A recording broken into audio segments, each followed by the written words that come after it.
The Attorney General, who spoke with Nightly News on Thursday, stated that the process to reform the electoral laws of the country has already begun. Nandlall said that while he has been offered help from the international community, he has made a specific request for persons who are versed in electoral processes and not necessarily those who are versed in drafting reforms to lend support.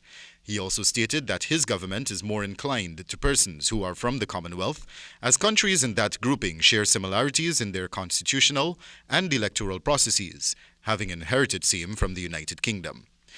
The Attorney General suggests that in addition to posting statements of polls, SOPs, outside of polling places, SOPs should also be published online. Introduce the internet into that matrix, putting the document online is as good as and is equivalent to affixing it to a building the night when the polls are concluded and the votes are counted.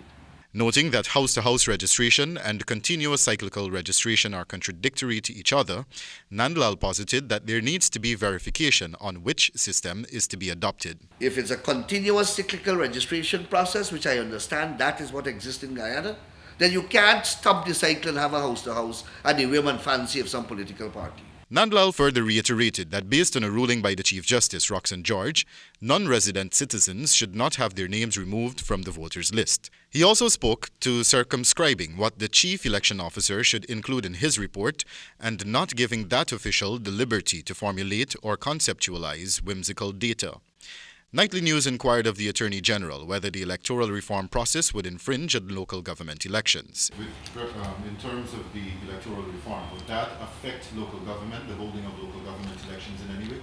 I don't think so. But the government and the PPP has already made certain statements about local government. We are committed to local government elections. There is a statutory date, but GCOM has to cleanse itself of the impure, contaminated, and impugned elements that are within the system.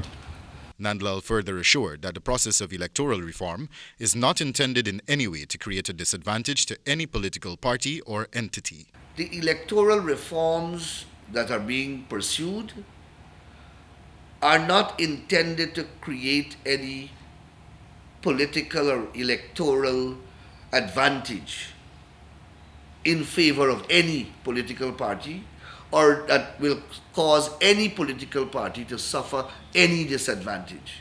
Wendell Badri, HGP Nightly News.